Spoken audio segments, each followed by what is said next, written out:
আপোনালোকক মোৰ এই ভিডিঅ'ত স্বাগতম জনাইছোঁ। এই ভিডিঅ'টো সকলোৰে বাবে ইম্পৰ্টেণ্ট হ'ব, গতিকে আপোনালোকে সকলোৱে চোৱাটো মই ভাবোঁ প্ৰয়োজনীয়। যিহেতু যিসকলে বিভিন্ন ধৰণৰ চৰকাৰী যিবিলাক চাকৰি আছে তাত এপ্লাই কৰিছে, আৰু আপোনালোকে জানে এতিয়াও বহুতবিলাক চাকৰি আহিছে আৰু তাতো আপোনালোকে হয়তো এপ্লাই কৰিছে।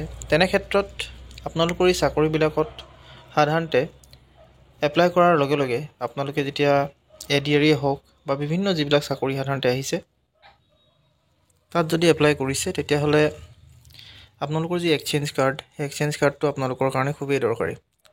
আৰু হয়তো আপোনালোকৰ প্ৰায়সকলেই এক্সচেঞ্জ কাৰ্ড ইতিমধ্যে উলিয়াই থৈছে।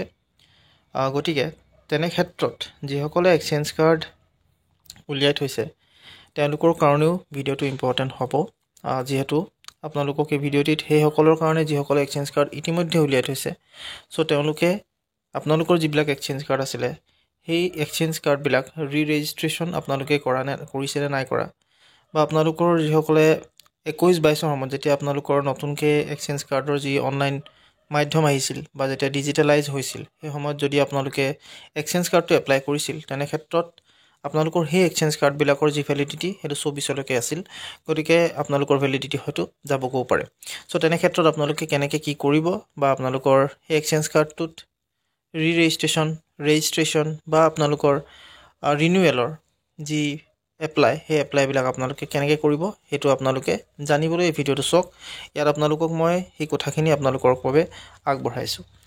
চ' ভিডিঅ'টি শেষলৈকে চাব, আৰু যদি আপোনালোক ভাবে ইউজফুল হয় বুলি তেতিয়াহ'লে শ্বেয়াৰ কৰিব আৰু লাইক কৰিবলৈ নাপাহৰিব। আপোনালোকে এক্সচেঞ্জ কাৰ্ড এপ্লাই কৰিবৰ বাবে সাধাৰণতে আপোনালোকৰ যিটো পৰ্টেল আছে সেইটো হৈছে সেৱা সেতুৰ পৰ্টেল, আৰু এইটো পৰ্টেলটো অলপ নতুনত্ব আগবঢ়ালে, নতুনকৈ আহিছে বা নতুন কৰি পেলালে। গতিকে ইয়াত আপোনালোকে সকলোকে প্ৰথমতে সেইবিলাকতো জানেই আচলতে, যিসকলে এক্সচেঞ্জ কাৰ্ড ইতিমধ্যে এপ্লাই কৰি থৈছিলে। চ' তাত আপোনালোকে প্ৰথমতে আহিব লাগে চিটিজেন ছাৰ্ভিচেছত। ইয়াৰ পিছত আপোনালোকে সাধাৰণতে ইয়াত যেতিয়া আহিব, তাত আপোনালোকে এই যিটো চাৰ্চ বাৰ আছে তাতে লিখি দিব এক্সচেঞ্জ কাৰ্ড বুলি। এক্সচেঞ্জ কাৰ্ড ইয়াত লিখাৰ লগে লগে আপোনালোকৰ ওচৰত 3টা অপশ্যন ইতিমধ্যে অ'পেন হৈ গৈছে। ইয়াৰ তিনিওটাৰে মই কথাখিনি আপোনালোকক কৈ দিওঁ। যিসকলে প্ৰথম নতুনকৈ বনাইছে এইটো, তেতিয়াহ'লে তেওঁলোকৰ কাৰণে মাজৰ অপশ্যনটো।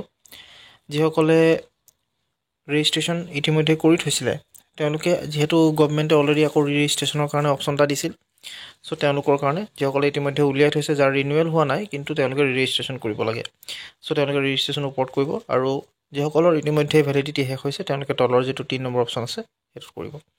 চ' প্ৰথম যিটো অপশ্যন ৰেজিষ্ট্ৰেশ্যনত, তাত যদি আপোনালোকে ক্লিক কৰে, তেতিয়াহ'লে আপোনালোকক ইয়াত যিকেইটা ডকুমেণ্টছ দৰকাৰ হ'ব সেইকেইটা হৈছে, যিহেতু ডকুমেণ্টছ হিচাপে আপোনালোকক ইয়াত লাগিব কিছুমান বস্তু। ৰেজিষ্ট্ৰেশ্যন কাৰ্ডখন আপোনালোকে ইয়াত দিব লাগিব। তাৰপিছত আপোনালোকৰ SSLC admit card, school certificate বা বাৰ্থ চাৰ্টিফিকেট যি আছে সেয়া দিব। তাৰপিছত আপোনালোকৰ আধাৰ কাৰ্ডখনটো আপোনালোকৰ ৰেচিডেঞ্চি প্ৰুফ হিচাপে আপোনালোকে দিব পাৰে। এডুকেশ্যনেল কোৱালিফিকেশ্যন যিমানবিলাক যি আছে সেইখিনি দি দিব, পাছ চাৰ্টিফিকেট আৰু marksheet. Caste certificate ST SC যদি হয় তেতিয়াহ'লে, বা OBC হয় তেতিয়াহ'লে দিব পাৰে। তাৰপিছত PWD হ'লে PWD চাৰ্টিফিকেট দিব লাগিব, আৰু এডিশ্যনেল কোৱালিফিকেশ্যন চাৰ্টিফিকেট যদি কিবা আছে সেইটো দিব পাৰে। এক্সপেৰিয়েঞ্চ চাৰ্টিফিকেট যদি আছে সেইখিনি দিব পাৰে। নন ক্ৰিমিনেল চাৰ্টিফিকেট আপোনালোকে দিব পাৰে, আৰু আধাৰ কাৰ্ডটো যিহেতু অলৰেডি দিয়া আছেগৈ নাম্বাৰটো, গতিকে সেইটো আপোনালোকৰ দিব নালাগে। আৰু এতিয়া আপোনালোকে এইটো কৰিব কেনেকৈ এইটো কওক। ইয়াত প্ৰথমতে আপোনালোকে সেইটো চাই লওক, তাৰপিছত আপোনালোকে বাকীখিনি গম পাব। এপ্লাই উইথ আধাৰত যাবগৈ, যিহেতু আপোনালোকে আধাৰ দি এপ্লাই কৰিছিলে, যদি আধাৰ এপ্লাই উইথ আধাৰ। তাৰপিছত চিটিজেনটো আপোনালোকে ক্লিক কৰি কিনে আপোনালোকে লিখি দিব, চিটিজেন যিহেতু হয় আপোনালোকে, গতিকে চিটিজেন লিখিব। লগ ইনত ক্লিক কৰিব।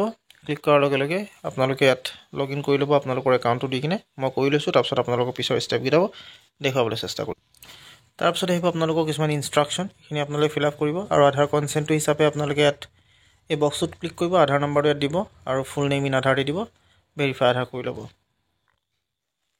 সকলোবিলাক ডিটেইলছ দিয়াৰ পিছত আধাৰ কাৰ্ডৰ যিখিনি আপোনালোকৰ OTP আহিব সেইখিনি দিয়াৰ পিছত আপোনালোকৰ ওচৰত আহিব এনেকুৱা এটা পেজ। ইয়াত আপোনালোকক দিব গৈছে ৰেজিষ্ট্ৰেশ্যন নাম্বাৰটো। ৰেজিষ্ট্ৰেশ্যন নাম্বাৰটো আপোনালোকে ইয়াত ভৰাই ল'ব, মই ভৰাই লৈছোঁ। তাৰপিছৰখিনি আকৌ আপোনালোকক দেখুৱাইছোঁ। তাৰপিছত আপোনালোকৰ গোটেই ডাটাখিনি আহি যাব, এক্সচেঞ্জ কাৰ্ডৰ যিখিনি আপোনালোকে ভৰাইছিলে। এতিয়া তাত যিহেতু আপডেটৰ কাৰণে আপোনালোকে দিছিলে, তলত এটা অপশ্যন আহিব আপোনালোকৰ, আৰু সেই অপশ্যনটোত আপোনালোকক দিব যে টাইপ অফ ৰেজিষ্ট্ৰেশ্যন বুলি দিব। তাত আপোনালোকে লিখিব, তাত দি দিব আচলতে, তাত অপশ্যনটো ক্লিক কৰি দিব যে আপডেট ডিটেইলছ এনেকৈ বুলি দিব আৰু তাত আপোনালোকে অহাৰ লগে লগে ইয়াত এনেকৈ বুলি এইকেইটা বস্তু আচলতে চেঞ্জ কৰিব লাগে আপোনালোকে এইকেইটা চেঞ্জ কৰিব লাগে ইয়াত আপোনালোকক প্ৰথমটো পাৰ্টটো অলৰেডি ক্লিয়াৰ হৈ আছে ইয়াত কাৰেণ্ট এমপ্লয়মেণ্ট ষ্টেটাছ বুলি যিটো আছে সেইটো আপোনালোকে দি দিব কি কৰিছে কি নকৰিছে সেইটো আপোনালোকে যিয়ে হয় সেইটো আপোনালোকে দিব পাৰে যদি আনএমপ্লয়ড হয় আনএমপ্লয়ড দিব তাৰপিছত আপোনালোকক বিচাৰিছে হাইট ৱেইট এইখিনি দিব হাইটটো কিমান ৱেইটটো কিমান মই এইখিনি ফিল আপ কৰি দিছোঁ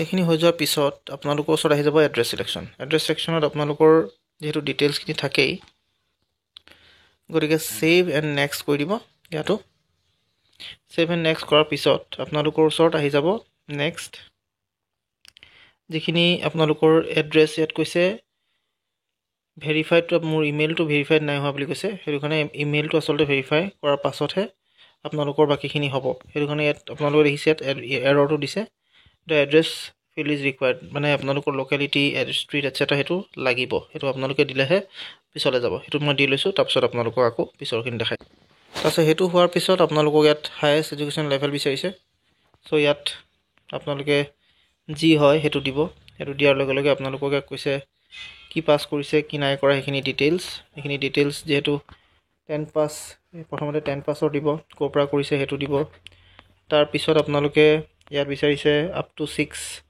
ছাবজেক্ট আপ টু 6 ছটা ছাবজেক্ট যিকেইটা লৈছে সেইকেইটা ইনষ্টিটিউশ্যন কি মিডিয়াম কি তাৰপিছত 12 পাছৰ গোটেই ডিটেইলছখিনি তাৰপৰা গ্ৰেজুৱেশ্যনৰ ডিটেইলছখিনি পোষ্ট গ্ৰেজুৱেশ্যনৰ ডিটেইলছখিনি আদাৰ কোৱালিফিকেশ্যন কিবা আছে নেকি 7 এইখিনি কৰাৰ পিছত ইয়াৰ পিছত তেনেকৈ আপোনালোকৰ যিকেইটা ষ্টেপছ আহি যাব গোটেই ডিটেইলছখিনি আপোনালোকে ফিল আপ কৰি আপোনালোকে ছাবমিট কৰিব আৰু ডকুমেণ্টছখিনি যিখিনি বিচাৰিছে সেইখিনি ডকুমেণ্টছ আপোনালোকে দিব আৰু দিয়াৰ লগে লগে আপোনালোকক যিকেইটা ডকুমেণ্টছ বিচাৰিছে সেইকেইটা pass certificate and marksheet should be PDF format and maximum size up to 1 MB সেইটো কৈছে আৰু graduation selection select not applicable if not major যদি স্পেচিয়েলাইজেশ্যন নাই তেতিয়াহ'লে নট এপ্লিকেবল বুলি লিখি দিলে আপোনালোকে এইটো হৈ যাব চ' এইখিনি হৈছে আপোনালোকক ডিটেইলছত যিমানখিনি পাৰিলোঁ ডিটেইলছত আপোনালোকক ক'লোঁ যিহেতু বহুত দীঘলীয়া আপোনালোকৰ এইটো প্ৰচেছ গতিকে আপোনালোকে এইটো কাম কৰি ল'ব ৰেজিষ্ট্ৰেশ্যন আৰু আপোনালোকক এদিন এইটো এটা বিষয় কৰিম ৰিনিউৱেল আপোনালোকে কেনেকৈ কৰিব আৰু ৰিনিউৱেলৰ অপশ্যন আপোনালোকৰ আছে সেইটো আপোনালোকে কৰিব পাৰিব আৰু সেইটোত আপোনালোকক দেখাবলৈ চেষ্টা কৰিম চ' আজিলৈ আপোনালোক এইখিনি কথা জনালোঁ আৰু আশা কৰিলোঁ আপোনালোকে ভিডিঅ'টো ভাল পালে ধন্যবাদ